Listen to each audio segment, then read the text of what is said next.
Welcome to my YouTube channel. You are watching my YouTube channel Biology All About Life. Hello students, आज हम chapter number 15 homeostasis का topic पढ़ने जा रहे हैं, एक्सक्रीटरी ऑर्गन्स। अब देखें कि मेजर एक्सक्रीटरी ऑर्गन कौन से हैं। जो वर्टिब्रेट्स या हम मैमल्स या ह्यूमन की बात करें तो उनमें लिवर और किडनीज जो हैं ये प्राइमरी स्ट्रक्चर्स होते हैं वेस्ट प्रोडक्ट को रिमूव करने के लिए। अब लीवर क्या है कि ये सेंट्रल अब हम सबसे पहले बात करेंगे लीवर की। तो लीवर क्या है कि एक सेंट्रल स्टेशन ऑफ मेटाबॉलिज्म है and consequently body central metabolic clearing house.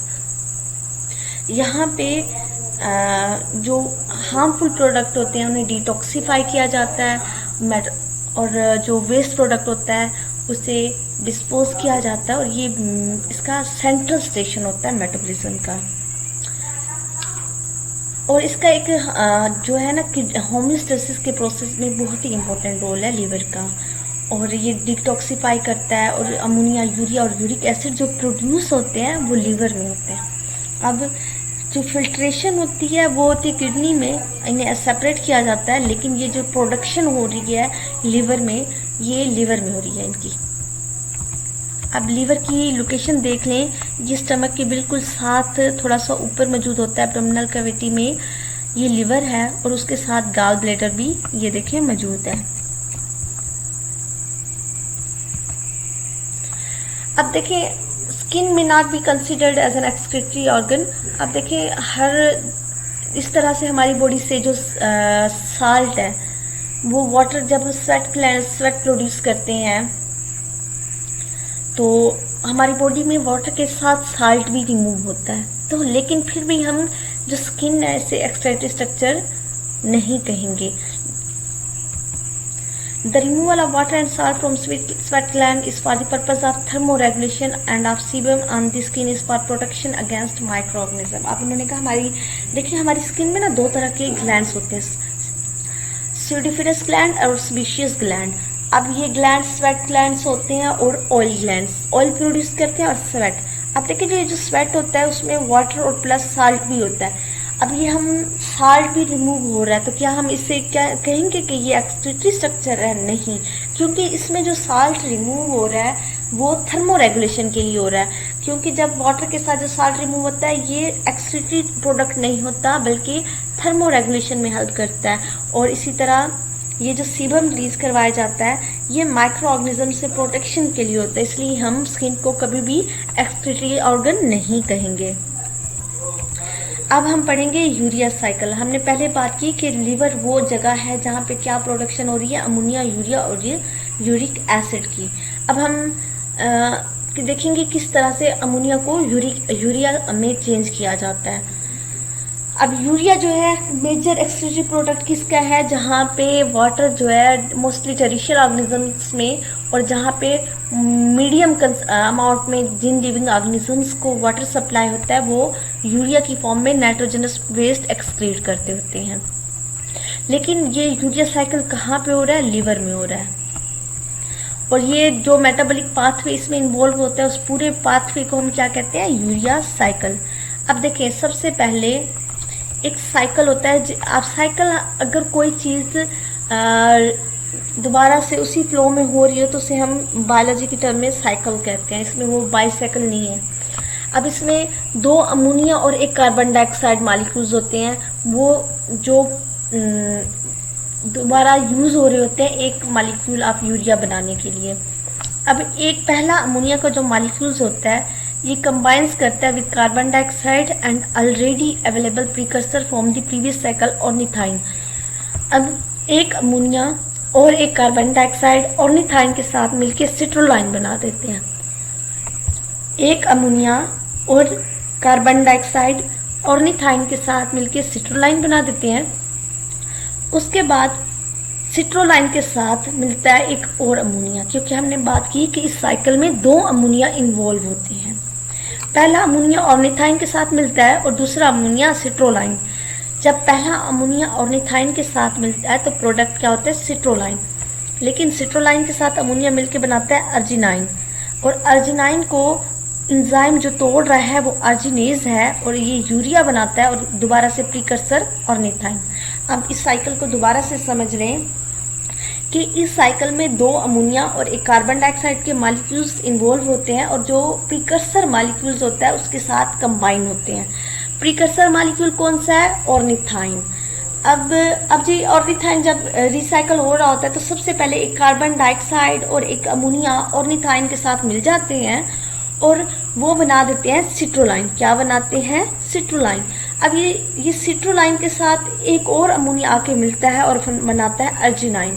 क्या क्या बन रहे हैं? सिट्रोलाइन, फिर बना अर्जिनाइन, फिर अर्जिनाइन जो है उसे तोड़ा जाता है अर्जिनेज एंजाइम की मदद से ऑर्निथाइन और यूरिया में। यूरिया जो होता है रिलीज करवा दिया जाता है, एक्सक्रीट करवाया जाता है हमारी बॉडी से और वो जो ऑर्निथाइन है उसे एज अ प्रीकर्सर दोबारा से उस साइकिल में यूज किया जाता है। तो अब इसमें कौन कौन से प्रोडक्ट थे आप देखें।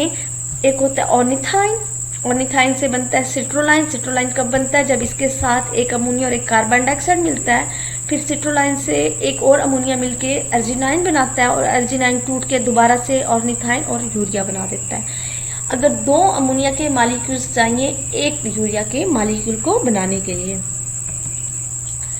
अब urea is detoxified form of ammonia in urea cycle which can be retained in the body in greater amounts than ammonia and can be eliminated with 1/10 quantity of water as compared to ammonia। अब देखें ammonia highly toxic है, urea उससे कम है।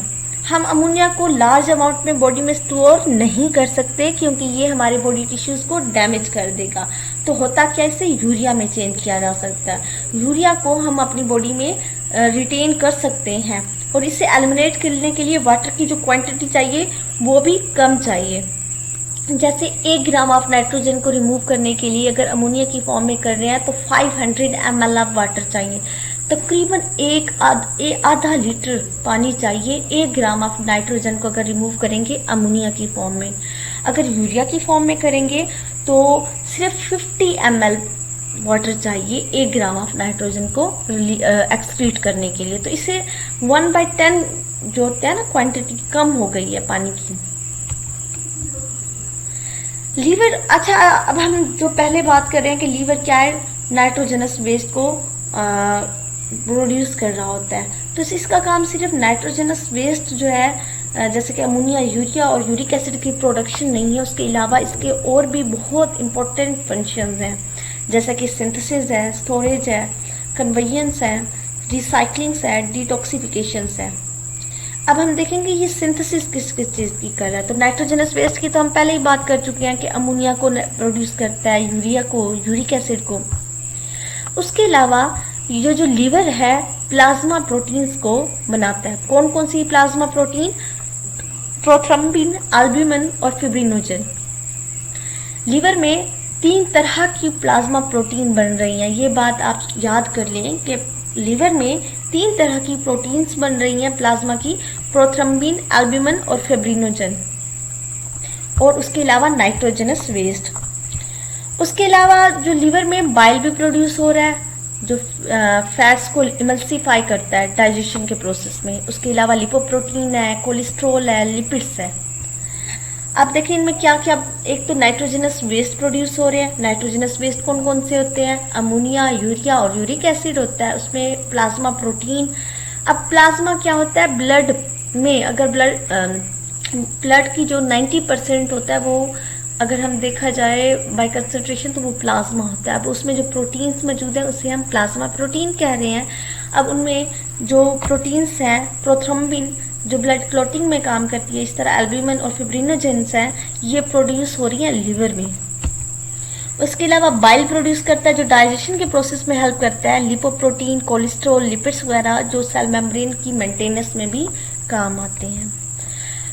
अब पहले हमने इसका synthesis का काम पढ़ा, अब ये स्टोरेज के बारे में। अब ये स्टोर करते हैं आयरन को और ग्लाइकोजन को। ग्लाइकोजन आपको पता है कि एज ए एनर्जी रिजर्व होता है। ग्लाइकोजन को जरूरत पड़ने पे ग्लूकोज में कन्वर्ट किया जाता है और ग्लूकोज को as a source of energy हम यूज कर रहे हैं।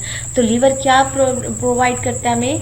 ग्लाइकोजन, और ग्लाइकोजन को तोड़कर हम क्या लेते हैं? ग्लूकोज, और ग्लूकोज से हम एटीपी प्रोड्यूस करते हैं। स्टोरेज, और दूसरा आयरन की कर रहा है। Oxygenation of tissue as a constituent of haemoglobin